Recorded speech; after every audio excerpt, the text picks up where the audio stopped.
ओम शांति। अज 30/6/2023 की बाणी है। बाबा आखदे ने मिठे बच्चे इस पुरानी दुनिया पुराने मांडवे तो हुण दिल हटा लो, तुहानू बाप दे कोल वापस जाना है, इसलिए घर नू याद करो।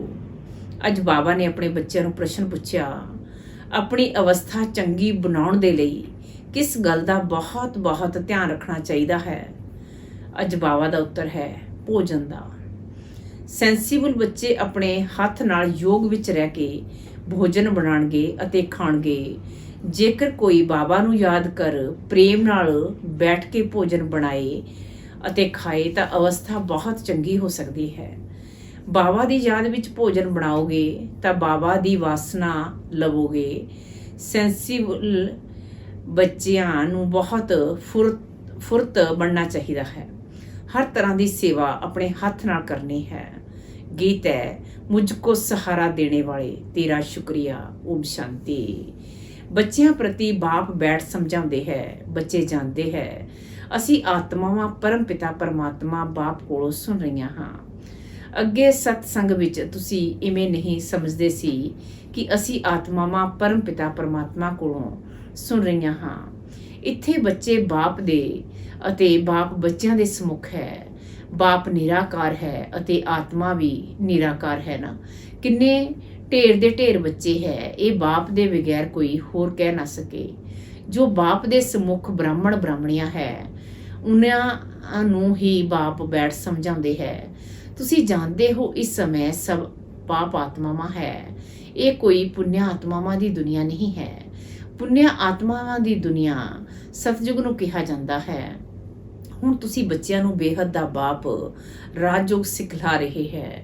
ਹੁਣ ਬਾਪ ਕਹਿੰਦੇ ਹੈ ਇਸ ਪੁਰਾਣੀ ਦੁਨੀਆ ਵਿੱਚ ਦੇਹ ਸਹਿਤ ਜੋ ਕੁਝ ਹੈ ਉਹਨਾਂ ਨੂੰ ਭੁੱਲਣਾ ਹੈ, ਉਹਨਾਂ ਤੋਂ ਵੈਗਾਰ ਆਉਣਾ ਚਾਹੀਦਾ ਹੈ।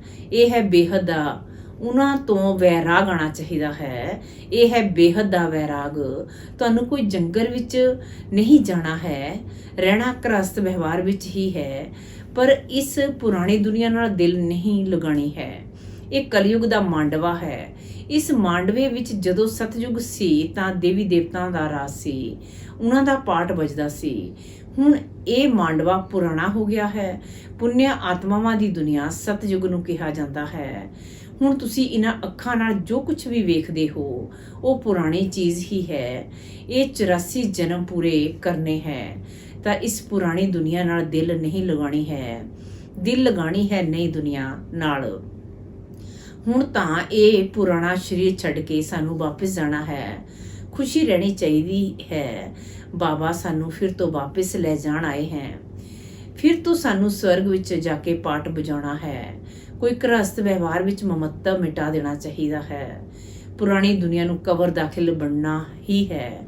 ਨਾਟਕ ਦੇ ਐਕਟਰਸ ਪਾਠ ਪੂਰਾ ਕਰਦੇ ਹੈ ਤਾਂ ਫਿਰ ਘਰ ਯਾਦ ਆਉਂਦਾ ਹੈ। ਤੁਸੀਂ ਵੀ ਜਾਣਦੇ ਹੋ ਅਸੀਂ ਬ੍ਰਾਹਮਣਾਂ ਨੇ 84 ਜਨਮਾਂ ਦਾ ਪਾਠ ਵਜਾਇਆ। 84 ਦਾ ਚੱਕਰ ਹੀ ਕਿਹਾ ਜਾਂਦਾ ਹੈ। ਵਰਣਾਂ ਨੂੰ ਹੀ ਯਾਦ ਕਰਨਾ ਪੈਂਦਾ ਹੈ। ਸ਼ਿਵ ਬਾਬਾ ਬੈਠ ਫੁੱਲਾਂ ਨੂੰ ਦੇਖਦੇ ਹੈ। ਇਹਨਾਂ ਦੀ ਆਤਮਾ ਵੀ ਦੇਖਦੀ ਹੈ ਅਤੇ ਫਿਰ ਬਾਬਾ ਨੂੰ ਵੀ ਯਾਦ ਕਰਦੀ ਹੈ। ਬਾਬਾ ਨੇ ਸਾਨੂੰ ਇਹ ਗਿਆਨ ਸੁਣਾਇਆ ਹੈ। ਉਹੀ ਬਾਪ ਟੀਚਰ ਸਤਿਗੁਰੂ ਹੈ, ਕੋਈ ਸ਼ਾਸਤਰਾਂ ਦੇ ਹੱਥ ਵਿੱਚ ਨਹੀਂ ਹੈ। ਬੱਚੀਆਂ ਵੀ ਕਹਿਣਗੀਆਂ ਸ਼ਿਵ ਬਾਬਾ ਨੇ ਸ੍ਰਿਸ਼ਟੀ ਚੱਕਰ ਦੀ ਨਾਲਜ ਦਿੱਤੀ ਹੈ। ਉਹ ਤੁਹਾਨੂੰ ਸੁਣਾਉਂਦੇ ਹੈ ਤਾਂ ਸਤਿਗੁਰੂ ਹੀ ਯਾਦ ਪਵੇਗਾ। ਆਤਮਾ ਦੇ ਰੂਪ ਨਾਲ ਬਾਬਾ ਵੀ ਯਾਦ ਆਉਂਦਾ ਹੈ। ਸਾਰੇ ਵਰਲਡ ਦੀ ਹਿਸਟਰੀ ਜੀਓਗ੍ਰਾਫੀ ਵੀ ਯਾਦ ਆਉਂਦੀ ਹੈ। ਇਹ ਵੀ ਜਾਣਦੇ ਹੈ ਉੱਥੇ ਅਸੀਂ ਆਤਮਾਵਾਂ ਨੰਗੀਆਂ ਰਹਿੰਦੀਆਂ ਹੈ। ਬਾਪ ਤੇ ਸदैव ਆਸ਼ਰੀਰੀ ਹੈ। ਹੁਣ ਸਾਨੂੰ ਇਸ ਸਰੀਰ ਦੁਆਰਾ ਕਲਪ ਪਹਿਲੇ ਮਾਫਿਕ ਸਿੱਖਿਆ ਦੇ ਰਹੇ ਹੈ। ਬਰੋਬਰ ਅਸੀਂ ਆਤਮਾ ਹਾਂ। ਪੁੰਨਿਆ ਆਤਮਾ ਪਾਪ ਆਤਮਾ ਕਿਹਾ ਜਾਂਦਾ ਹੈ। ਪਾਪ ਅਤੇ ਪੁੰਨਿਆ ਪਰਮਾਤਮਾ ਨਹੀਂ ਕਿਹਾ ਜਾਂਦਾ। ਸੰਨਿਆਸੀਆਂ ਨੂੰ ਵੀ ਮਹਾਨ ਆਤਮਾ ਕਹਾਂਗੇ। ਜੇਕਰ ਪਰਮਾਤਮਾ ਸਰਵਿਆਪੀ ਹੈ ਤਾਂ ਮਹਾਨ ਪਰਮਾਤਮਾ ਕਿਹਾ ਜਾਵੇ। ਇਵੇਂ ਤਾਂ ਹੋ ਨਹੀਂ ਸਕਦਾ ਕਿ ਪਰਮਾਤਮਾ ਬੈਠ ਜਗ ਤਪਾਦੀ ਕਰੇ। ਭਗਤ ਭਗਵਾਨ ਨੂੰ ਲੱਭਦੇ ਹੈ। ਇਹ ਵੀ ਡਰਾਮੇ ਦੇ ਅੰਦਰ ਭਗਤੀ ਮਾਰਗ ਦੀ ਨੂੰਦ ਹੈ। ਤੁਹਾਨੂੰ ਫਿਰ ਦੋ ਉਹ 21 ਜਨਮ ਸੁਖ ਭੋਗ, ਫਿਰ 63 ਜਨਮ ਭਗਤੀ ਮਾਰਗ ਦੇ ਅੰਦਰ ਚੱਕਰ ਵਿੱਚ ਆਉਣਾ ਹੈ। ਤੁਸੀਂ ਜਾਣਦੇ ਹੋ ਸਾਡਾ ਪਾਠ ਸਭ ਤੋਂ ਨਿਆਰਾ ਹੈ। ਹਰੇਕ ਅਵਿਨਾਸ਼ੀ ਆਤਮਾ ਨੂੰ ਅਵਿਨਾਸ਼ੀ ਪਾਠ ਮਿਲਿਆ ਹੋਇਆ ਹੈ। ਸਰੀਰ ਤਾਂ ਖਤਮ ਹੋ ਜਾਂਦਾ ਹੈ। ਆਤਮਾ ਕਹਿੰਦੀ ਹੈ ਅਸੀਂ 84 ਜਨਮਾਂ ਦਾ ਪਾਠ ਬਜਾਇਆ, ਹੁਣ ਸਾਨੂੰ ਪਾਠ ਪੂਰਾ ਕਰਕੇ ਕੱਪੜਾ ਛੱਡਣਾ ਹੈ। ਇਸ ਵਿੱਚ ਮਮਤਵ ਨਹੀਂ ਰੱਖਣਾ ਹੈ। ਆਤਮਾ ਹੀ ਸਭ ਕੁਝ ਕਰਦੀ ਹੈ। ਆਤਮਾ ਪੜ੍ਹਦੀ ਹੈ, ਕਹਿੰਦੀ ਹੈ ਅਸੀਂ ਇੰਨਾ ਪੜ੍ਹਿਆ ਹੈ। ਇਹਨਾਂ ਆਰਗਨਸ ਦੁਆਰਾ ਆਤਮਾ ਇਹਨਾਂ ਵਿੱਚੋਂ ਨਿਕਲ ਜਾਂਦੀ ਹੈ ਤਾਂ ਸਰੀਰ ਮੁਰਦਾ ਕਿਹਾ ਜਾਂਦਾ ਹੈ। ਆਤਮਾ ਕਹਿੰਦੀ ਹੈ ਮੈਂ ਅਮਰ ਹਾਂ। ਤੁਹਾਡੀ ਬੁੱਧੀ ਵਿੱਚ ਹੁਣ ਰਹਿੰਦਾ ਹੈ। ਬਰੋਬਰ ਇਸ ਬੇਹੱਦ ਦੇ ਡਰਾਮੇ ਵਿੱਚ ਸਾਡਾ 84 ਜਨਮਾਂ ਦਾ ਪਾਠ ਹੈ। ਅਨੇਕ ਐਕਟਰਸ ਵੱਖ-ਵੱਖ ਧਰਮ ਦੇ ਹੈ।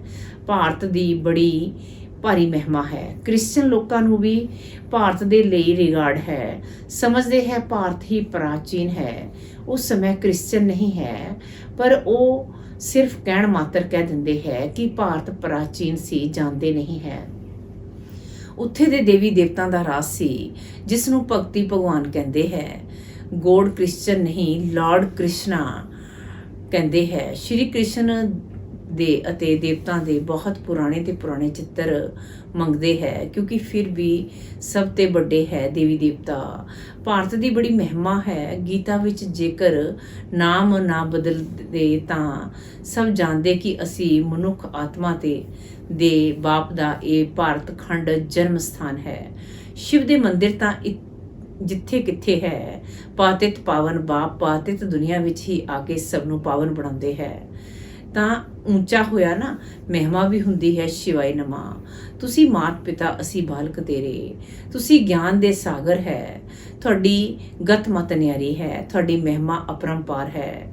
ਪਰ ਫਿਰ ਉਹਨਾਂ ਨੂੰ ਭੁੱਲ ਜਾਂਦੇ ਹੈ। ਇਸ ਲਈ ਭਾਰਤ ਦੀ ਮਹਿਮਾ ਉੜ ਗਈ ਹੈ।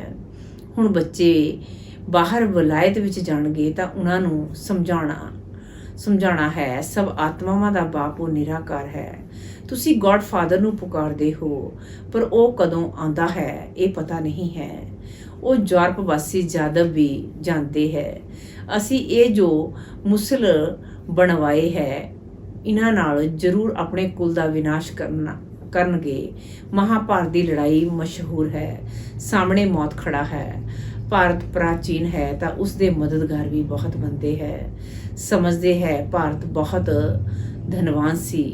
ਇੰਨਾ ਦਾ ਖਜ਼ਾਨਾ ਸੀ ਜੋ ਬਾਅਦ ਵਿੱਚ ਮੁਸਲਮਾਨਾਂ ਨੇ ਹੀਰੇ ਮੰਨੀਆਂ ਆਦਿ ਲੈ ਜਾਕਰ ਕਬਰਾਂ ਤੇ ਲਗਾਈਆਂ ਹੈ। ਬੱਚੇ ਜਾਣਦੇ ਹੈ ਬਰੋਬਰ ਭਾਰਤ ਵਿੱਚ ਦੇਵੀ ਦੇਵਤਾ ਦਾ ਰਾਜ ਸੀ। ਹੁਣ ਅਸੀਂ ਫਿਰ ਤੋਂ ਉਹ ਰਾਜ ਲੈ ਰਹੇ ਹਾਂ। ਸਿਵਾਏ ਜੋਗ ਬਲ ਦੇ ਕੋਈ ਵਿਸ਼ਵ ਦੇ ਮਾਲਿਕ ਬਣ ਨਾ ਸਕਣ। ਕ੍ਰਿਸਚਨ ਲੋਕ ਹੈ ਇੱਕ ਹੀ ਧਰਮ ਦੇ, ਫਿਰ ਵੀ ਆਪਸ ਵਿੱਚ ਲੜ ਕੇ ਆਪਣੇ ਕੁਲ ਦਾ ਵਿਨਾਸ਼ ਕਰ ਦਿੰਦੇ ਹੈ। ਜਾਦਵ ਕੁਲ ਵਾਲੇ ਇਹ ਮੁਸਲਾ ਦੁਆਰਾ ਆਪਣਾ ਆਪਸ ਵਿੱਚ ਲੜਦੇ ਹੈ। ਇਹ ਜਾਣਦੇ ਹੈ ਕਿ ਬਾਂਸ ਨਾਲ ਤਾਂ ਸਾਰੀ ਦੁਨੀਆ ਹੀ ਉੜ ਜਾਏਗੀ। ਅਸੀਂ ਰਾਜ ਕਰ ਨਹੀਂ ਸਕਾਂਗੇ। ਤੁਸੀਂ ਜਾਣਦੇ ਹੋ ਦੋ ਬੰਦਰ ਲੜਨਗੇ, ਮੱਖਣ ਵਿੱਚੋਂ ਸਾਨੂੰ ਮਿਲ ਜਾਏਗਾ। ਤੁਸੀਂ ਪੁਰਸ਼ਾਰਥ ਕਰ ਰਹੇ ਹੋ। ਹੁਣ ਤੁਸੀਂ ਬੱਚਿਆਂ ਨੂੰ ਇਸ ਪੁਰਾਣੀ ਦੁਨੀਆ ਤੋਂ ਵੈਰਾਗ ਆਉਣਾ ਚਾਹੀਦਾ ਹੈ, ਕਿਉਂਕਿ ਜਾਣਦੇ ਹੈ ਇਹ ਸਭ ਖਤਮ ਹੋਣੇ ਵਾਲਾ ਹੈ। ਯਾਦ ਇੱਕ ਬਾਪ ਨੂੰ ਕਰਨਾ ਹੈ। ਕਬਰਿਸਤਾਨ ਨੂੰ ਕੀ ਯਾਦ ਕਰਨਾ ਹੈ? ਕਬਰਿਸਤਾਨ ਖਤਮ ਹੋ ਫਿਰ ਪਰਿਸਤਾਨ ਬਣਨਾ ਹੈ। ਨਹੀਂ ਤਾਂ ਸਤਯੁਗ ਵਿੱਚ ਇਸ ਹੀ ਭਾਰਤ ਵਿੱਚ ਹੀਰੇ ਜਵਾਹਰਾਤ ਦੀਆਂ ਖਾਨੀਆਂ ਹੈ। ਹੁਣ ਤਾਂ ਸਭ ਖਤਮ ਹੋ ਗਈਆਂ ਹੈ। ਬੱਚਿਆਂ ਨੇ ਸਾਖਸ਼ਾਤਕਾਰ ਕੀਤਾ ਹੈ ਕਿਵੇਂ ਵਿਮਾਨਾਂ ਵਿੱਚ ਸੋਨਾ ਆਦਿ ਲਿਆਉਂਦੇ ਹੈ।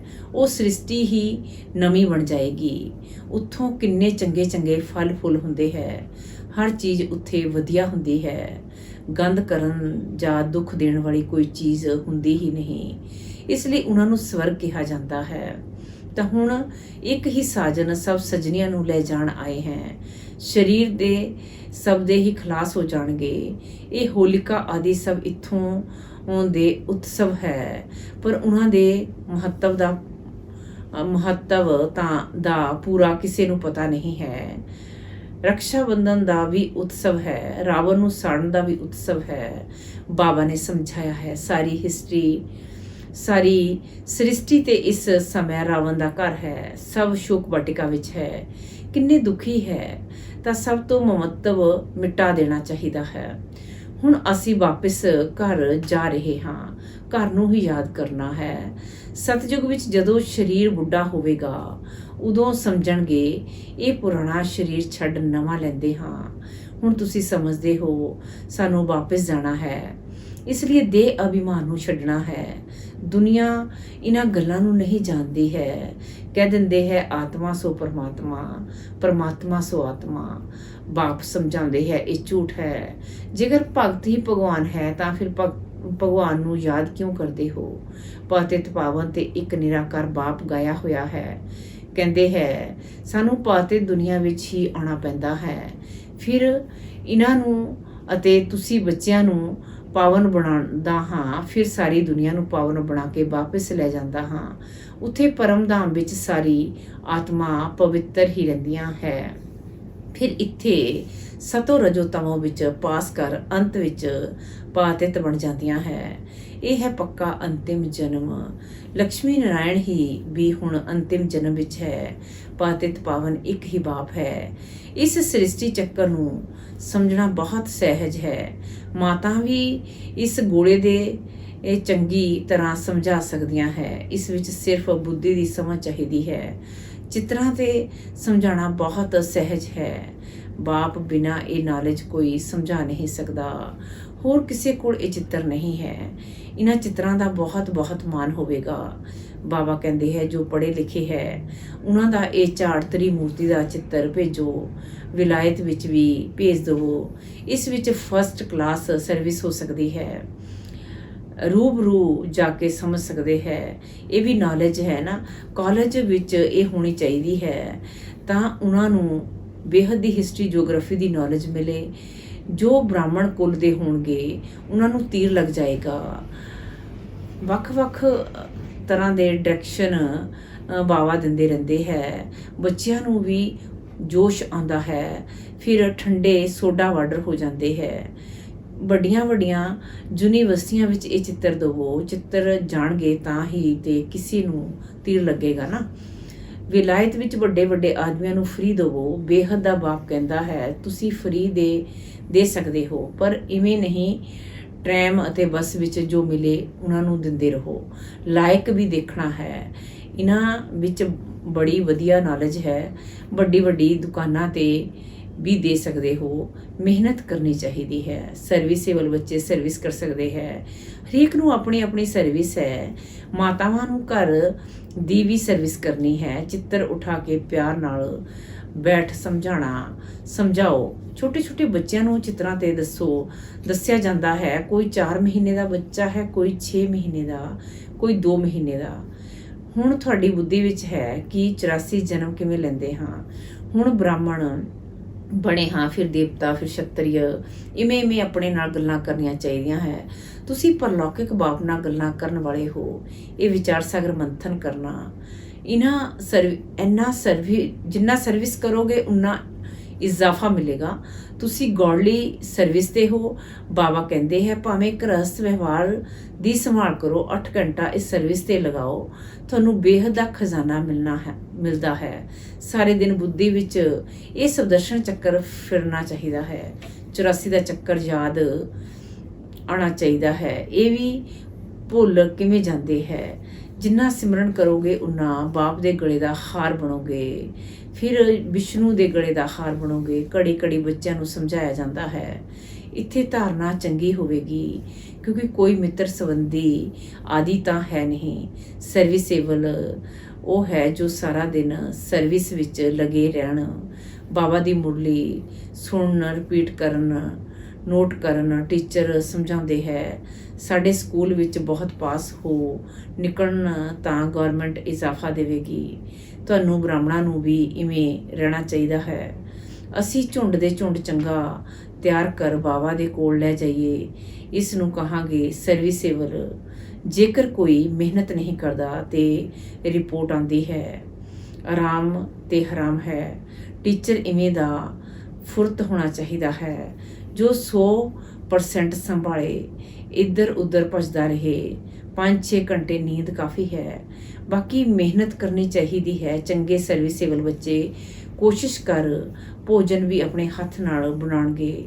ਬਾਬਾ ਨੂੰ ਯਾਦ ਕਰ ਪ੍ਰੇਮ ਨਾਲ ਬੈਠ ਭੋਜਨ ਬਣਾਉਣਾ ਅਤੇ ਖਾਣ ਤਾਂ ਅਵਸਥਾ ਬਹੁਤ ਵਧੀਆ ਰਹੇਗੀ।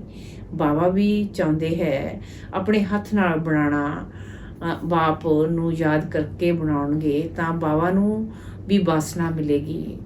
ਬਾਪ ਦੀ ਯਾਦ ਨਾਲ ਬਹੁਤ ਚੰਗੀ ਉੱਨਤੀ ਹੋਵੇਗੀ। ਸਬਦਰਸ਼ਨ ਚੱਕਰ ਫਿਰਾਉਂਦੇ ਰਹੋ।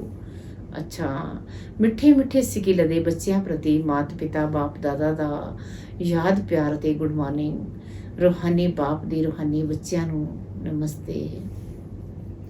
ਧਾਰਨਾ ਲਈ ਮੁੱਖ ਸਾਰ ਨੰਬਰ 1 ਪਰ ਆਪਣੇ ਆਪ ਅਤੇ ਪਰਲੌਕਿਕ ਬਾਪ ਨਾਲ ਗੱਲਾਂ ਕਰ। ਫਿਰ ਵਿਚਾਰ ਸਾਗਰ ਮੰਥਨ ਵਿੱਚ ਬੁੱਧੀ ਨੂੰ ਬਿਜ਼ੀ ਰੱਖਣਾ ਹੈ। ਸਬਦਰਸ਼ਨ ਚੱਕਰਧਾਰੀ ਬਣਨਾ ਹੈ। ਨੰਬਰ 2 ਹੁਣ ਅਸੀਂ ਵਾਪਿਸ ਘਰ ਜਾ ਰਹੇ ਹਾਂ। ਇਹ ਸ਼ੋਕ ਵਾਟਿਕਾ ਹੈ। ਇਸ ਵਿੱਚੋਂ ਮਹੱਤਵ ਮਿਟਾ ਦੇਣਾ ਹੈ। ਨਵੀਂ ਦੁਨੀਆ ਨਾਲ ਆਪਣੀ ਦਿਲ ਲਗਾਉਣੀ ਹੈ। ਵਰਦਾਨ ਹੈ ਅੱਜ ਦਾ। ਦਿਲਾਰਾਮ ਬਾਪ ਦੀ ਯਾਦ ਦੁਆਰਾ ਤਿੰਨਾਂ ਕਾਲਾਂ ਨੂੰ ਚੰਗਾ ਬਣਾਉਣ ਵਾਲੇ ਇੱਛਾ ਮੁਕਤ ਭਵ। ਦਿਲਾਰਾਮ ਬਾਪ ਦੀ ਯਾਦ ਦੁਆਰਾ ਤਿੰਨਾਂ ਕਾਲਾਂ ਨੂੰ ਚੰਗਾ ਬਣਾਉਣ ਵਾਲੇ ਇੱਛਾ ਮੁਕਤ ਭਵ। ਅੱਜ ਬਾਬਾ ਆਖਦੇ ਨੇ ਜਿਨ੍ਹਾਂ ਬੱਚਿਆਂ ਦੇ ਦਿਲ ਵਿੱਚ ਇੱਕ ਦਿਲਾਰਾਮ ਬਾਪ ਦੀ ਯਾਦ ਹੈ ਉਹ ਬਾਬਾ ਦੇ ਗੀਤ ਗਾਉਂਦੇ ਰਹਿੰਦੇ ਹੈ।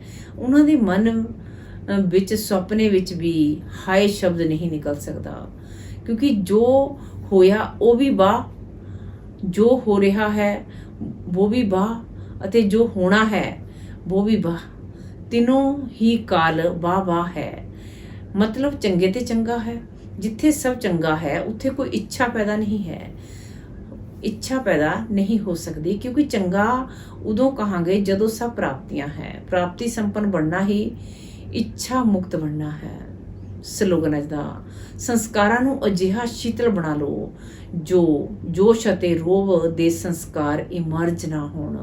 ਸੰਸਕਾਰਾਂ ਨੂੰ ਅਜਿਹਾ ਸ਼ੀਤਲ ਬਣਾ ਲਓ ਜੋ ਜੋਸ਼ ਅਤੇ ਰੋਹ ਦੇ ਸੰਸਕਾਰ ਇਮਰਜ ਨਾ ਹੋਣ। ਚੰਗਾ। ਓਮ ਸ਼ਾਂਤੀ।